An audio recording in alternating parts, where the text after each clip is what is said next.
The country with the biggest oil reserves in the world is in economic meltdown. Venezuelans queue for hours for bread. The sick can't get the medicines they need.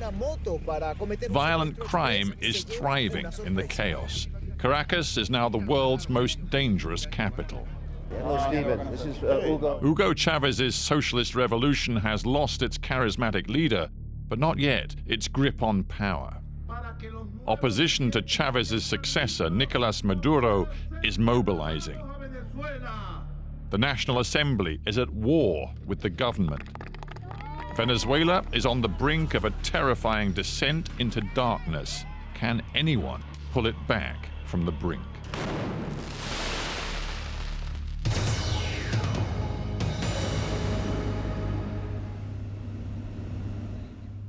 Foreign journalists are rarely welcome in Venezuela, so we charter a small plane to the country's Caribbean island of Margarita, where overseas visitors can still slip in with little fuss. This used to be a buzzing, prosperous tourist town. Now the flow of people, money, and jobs has dried up. Many local businesses have closed down. More are likely to follow. The beaches haven't lost their allure, but Venezuela has. A broken economy, inflation spiraling beyond 1,000%, and violent crime have tainted even these shores. This has to be one of the most beautiful beaches I have ever seen. And even a decade ago, it would have been packed with tourists from Europe, from Latin America, and the United States too. But, well, today you can see there is barely a soul here. I have this little piece of paradise all to myself. For you, it means there's nothing to do. Yeah, it's nothing to do. I'm alone here. What do you do all day? Do you read a book or? Yeah, of course I read a book and try to walk around. Yeah. Why do you think there's nobody here? I think the economy is one of the big problems here, but it's gonna change, I think so. We hope so. Venezuela despierta, con fiesta al amanecer. From Margarita, we head to Caracas, home to 5 million people, the epicenter of Venezuela's economic meltdown. First appearances can be deceptive. Vast oil wealth, even though mostly squandered, has created a veneer of normality. But beneath the surface, the prolonged slump in oil prices means the government is now drowning in debt without the money to import basic consumer supplies. Every day, tens of thousands of Caracas residents spend all day in a desperate search for food. Bread is almost impossible to find. Most bakeries have shut as wheat imports have dried up. Nappies, baby milk, a whole shopping list of essentials supposedly subsidized by the government to make them affordable are missing from supermarket shelves. On the black market, they cost more than the average monthly wage. Millions of Venezuelans are queuing, not working. Caracas is encircled by sprawling slums, barrios, which cling to the hills. Antimano is home to a couple of 100,000 people hit hard by the shortages and rampant inflation. I'm in one of the jeeps which specializes in transporting people up and down the mountain. And the principle here in the slum is pretty straightforward. The higher up the hill you live, well, the poorer you are.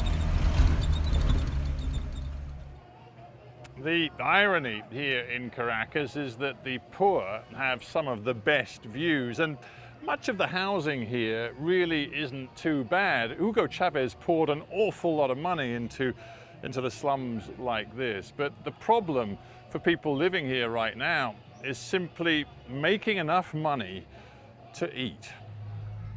Leo and Andres Guerrero have 3 daughters. Both of them work, but they're still struggling to survive. Give me the reality of life today living here.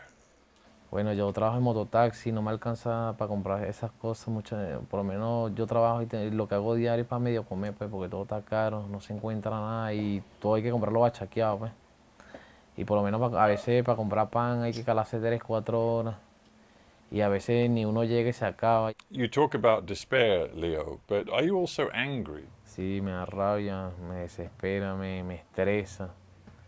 Vivo estresado, obstinado por la broma, porque es un desespero, porque a veces no corría para comprar la comida y las cosas.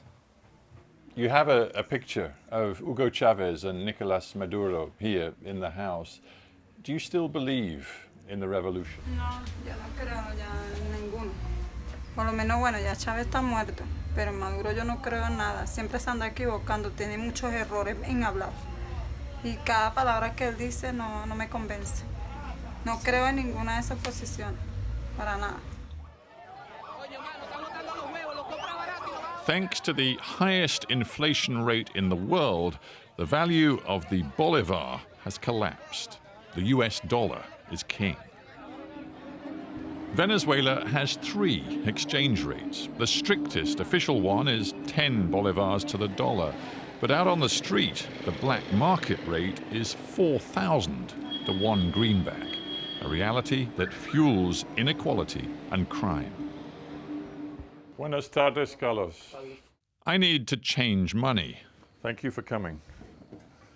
Okay, so what have we got? 100, 100, 200. 200. 500 US dollars generates a mini mountain of bolivars. So, Carlos, explain to me how the currency black market works in Caracas. Más que todo por teléfono, con clientes, transferencia bancaria. Yo voy directamente a los clientes, ellos me llaman, busco, les llevo, así como dice para acá. ¿Verdad? Llamaron y vine directamente a ustedes. Cuando es vía transferencia, ¿verdad? Pago 100, 200 puntos menos de la página que está en la página. ¿Verdad? Cuando en efectivo, se paga mucho más bajo.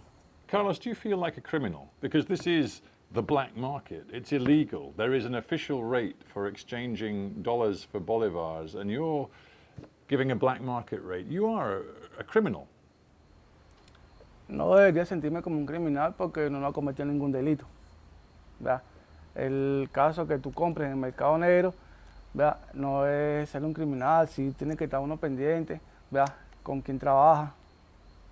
¿Verdad? Por lo menos yo trabajo mucho con clientes, personas serias. Entonces uno piensa, sabe a quién la va a comprar también, porque hay mucha gente que te vende, ¿verdad? Como te puede dar una cosa falsa, como otro legal. Una moto para cometer un secuestro express se lleva una sorpresa. In Caracas, kidnapping has become an epidemic. The victims no longer have to be rich. They just need a family capable of scraping together a couple of $1,000s. I made contact with a kidnapped gang who led me deep into their barrio. What followed was one of the more uncomfortable encounters of my life. When you take someone, what do you do with them? Where do you take them and how long do you hold them? Bueno, eso depende la persona cuando acceden rápidamente a pagar el rescate que nosotros pedimos. Si la persona no cancela en el momento, no le entregamos. Podemos pasar un periodo máximo de una semana y media, 2 semanas. Si no vemos respuesta de la persona, lo desaparecemos. You mean if the family cannot pay or will not pay, you will kill them? Nosotros pedimos una suma exagerada, una suma de 5 millones de bolívares por personas secuestradas y siempre terminan cancelándolo. Mientras menos baja, mejor todavía. Y bueno, los que se rehusan a pagar la cantidad, desaparecemos, como te había mencionado. So was it not possible for you to make a good life for yourselves in the legal world? A manera de ver cómo mis hermanos no podían comer, de no vestirse, eso hace que uno se meta en esta vida. El buscar el dinero más fácil para ayudar a mi familia, eso es lo que nos hace meter en esta vida. Por eso yo estoy metido en esto desde pequeño, para ayudar a mi madre y a mis hermanas. a que salgan adelante y no tengan la vida que yo estoy viviendo. Hello, Stephen. This is Hugo. I met Hugo Chaves in Caracas 7 years ago. Chaves was hated in Washington for his leftist, anti-American populism, but his appeal to Venezuela's poor was real. Many believed in his socialist revolution. High oil prices allowed him to spend many billions on subsidies and social programs. He won elections and even beat off an attempted coup. In 2013, he died. Then the oil price started to tumble, a double whammy which was disastrous for the Chavismo movement. His successor, Nicolas Maduro, a former bus driver, lacks charisma and is blamed for disastrous economic mismanagement. The opposition won a decisive victory in the last National Assembly elections. Maduro's government recently responded with draconian new rules requiring all opposition parties to register thousands of supporters to be afforded legal status. If the intention was to strangle dissent, it's backfired. These people have been lining up for hours in order to register their support for one of the opposition political parties, and it's quite clear talking to them that however long it takes, they will stay. They are determined to have their voices heard. Why don't they let us have elections? They just put obstacles and more obstacles and more obstacles. That's why we have to do all this is for. And many people that are here are poor too. And I wasn't poor, but now I'm poor. But Venezuela's opposition is far from united.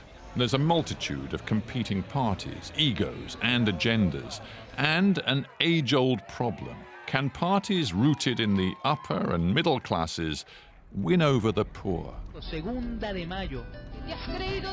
The biggest threat to Chavismo right now doesn't come from the condemnation of long-standing political opponents, but from the alienation of core supporters. We travel deep into the countryside in Barlovento to hear from farmers impoverished by a collapsed economy. Por lo menos hay estas haciendas que están deterioradas por el tiempo que tienen sin trabajarlas. State-controlled crop prices have lagged way behind inflation, so farmers have taken to a subsistence, hand-to-mouth existence. De cacao es el mejor. Aquí hay 7 clases de cacao. Vean. Ah, yeah. Un cacao bueno, mire. This is the cocoa bean. It needs to be dried, needs to be prepared, but this is your basic ingredient for chocolate. Rodolfo, given the state of the economy here out in the countryside, do you see any future here for you and your family? De parte del gobierno no vemos futuro. Entre más días las cosas se destruyen. Ahí vemos, o sea, el gobierno mismo, el mismo gobierno ha destruido a Venezuela. Were you a Chaves supporter in the old days? And how do you feel about President Maduro today? Bueno, nosotros casi todos éramos chavistas, casi todos. Ahorita queda un hermano mío que es el que apoya el gobierno, bueno, porque estaba comiendo del gobierno, pero ahora lo votaron, ahora él también dice que no quiere nada con la revolución, pero no es la revolución. Es la mafia que es la que está mandando ahorita, o sea, el poder. Ahorita no está mandando ningún gobierno, ahorita lo mandan es a él, ¿me entiende? Porque si él mandara y supiera mandar, el país no estuviera así. In the last 2 weeks, Venezuela has been rocked by a series of anti-government demonstrations and sporadic violent clashes between protesters and police. The spark was the government's short-lived decision to abolish the powers of the opposition-dominated National Assembly. That decision was reversed, but new anger was stirred when one of the most prominent opposition leaders, Enrique Capriles, was banned from politics. The opposition is torn, undecided whether resistance to Maduro's government should be focused in the political arena or on the streets. They learned a painful lesson back in 2014. Then, the radicals, led by this man, Leopoldo Lopez, took to the streets demanding the immediate salida, or exit, of Maduro. The violence that followed killed more than 40. Lopez was convicted of incitement and sentenced to 14 years in prison. He is Venezuela's highest profile political prisoner. I head to the Ramo Verde military prison with Lopez's mother, Antonieta. She tirelessly campaigns for her son's release. Do you think the people of Venezuela really care about Leopoldo and his situation? You know, that's a very interesting question because when you have a country that it has no food, it has the highest inflation in the whole continent, it has 28,000 people who die every year because of delinquency. It's to care about a political prisoner, it's difficult, but Leopoldo's in their minds. See, the government would say that Leopoldo Lopez is in prison because he refused to play the political game. He refused to accept that there is a democratic process, and he demanded change through street and popular action. And that's why, in the end, a court of law convicted him of incitement, because he was not being constitutional. He was trying to subvert Venezuela's political system. He was calling people to go to the streets to protest. That's a constitutional right of the Venezuelans. I'm just wondering whether you think he was just going too far. No, I don't think he was. Leopoldo has never been a radical. Leopoldo is a strong leader. I think he's a charismatic leader. People follow him. And that's what he was doing, calling to the streets, but never in a radical, never in a violent way. Now, we are about 300 meters away from Leopoldo's cell. Can you communicate with him from here? Well, maybe I'll try to say hello to him. Have you done that before? Yes, I have. And he can hear you? And he can hear me. Estamos aquí, Leo. Salúdame. He said, hello, how are you? Bien, Leo, bien. ¿Cómo estás tú? Bien, bien. Que si tienes un mensaje para mis acompañantes.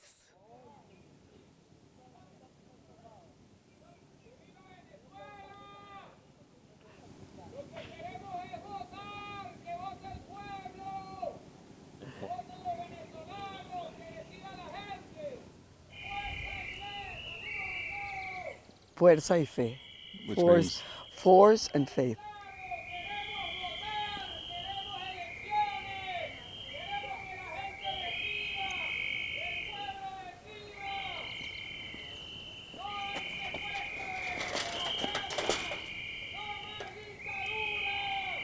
And he is shouting very strong. Very strongly. But you hear the whistles? The guards are trying to drown out the voice with the whistles.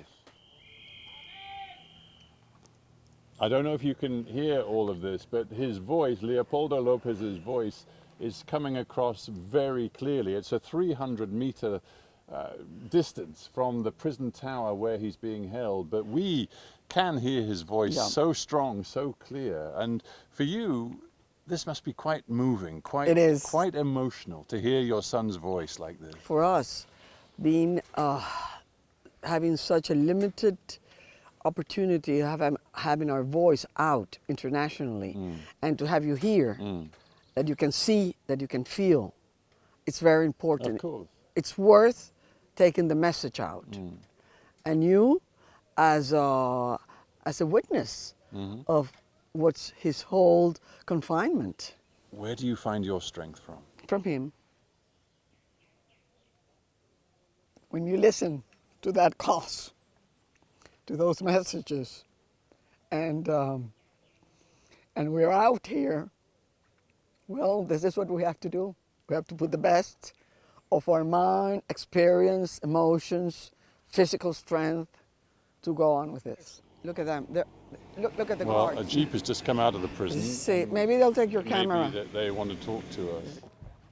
This was the moment our filming in Venezuela came to an abrupt end.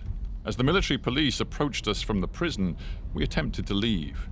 We managed to conceal the camera in our car, but our cover was blown.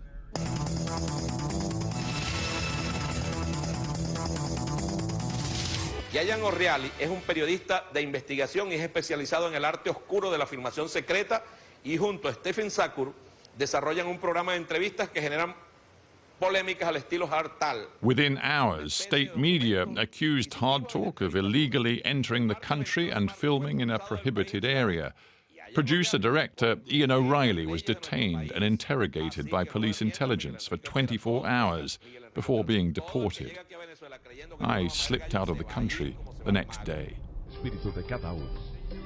Venezuela's socialist revolution is on the ropes. The authorities don't want to face questions from foreign journalists, but there can be no escaping the scale of the mess they're in. Back at the BBC in London, I meet TEMIR PORRAS, a former close advisor to both Chaves and Maduro. Would it be fair to say that the lifeblood of the Venezuelan socialist revolution really drained away with the death of Hugo Chavez? Definitely the passing of President Hugo Chavez created a great challenge for Chavismo and for socialism, not only in Venezuela, also in the region. Are you personally still a believer in Chavismo? Oh yes, yes, absolutely. How can you be when you look at the state of your country today? The Chavista cycle has been mostly a success. For the last 3 years, the country has been hit by both a terrible economic crisis and a political crisis. And I believe that decision makers today from the government and opposition are responsible for the situation of the country.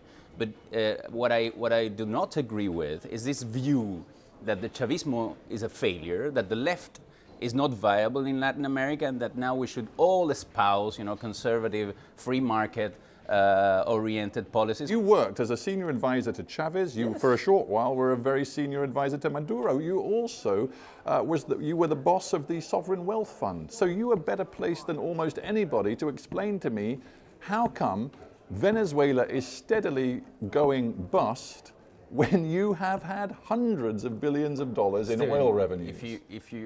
I was the head of the Sovereign Fund for a very short period of time, and I was, sent out of government, right? It was a very short period of time. But can you answer me the question? Because a lot of Venezuelans think the answer to my question is corruption, total mismanagement of the economy, absolutely failed governance. Okay.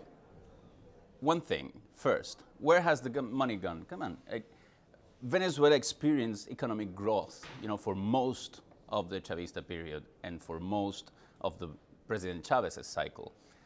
The money went for the first time in Venezuela's history. The Venezuelan people, through its political system, got control over the oil rent. And that oil rent was invested, heavily invested, in education, in healthcare, in housing. The hospitals can't even afford medicines today. But you know as well as me, you don't ignore it. Income, one thing is what you can do, what you have invested already in the country, but you need a flow, to sustain that model. And the country has gone again through a very, very difficult economic crisis and doesn't have the means to keep, sustaining that.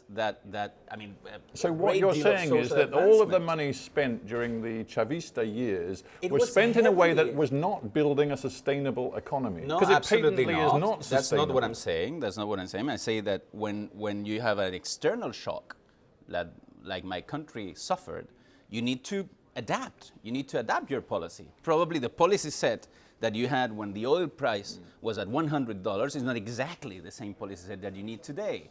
And that's what has happened. Things in the policy making, in the economic policy, haven't changed and haven't adapted to the new situation, and that is strangling the Venezuelan economy.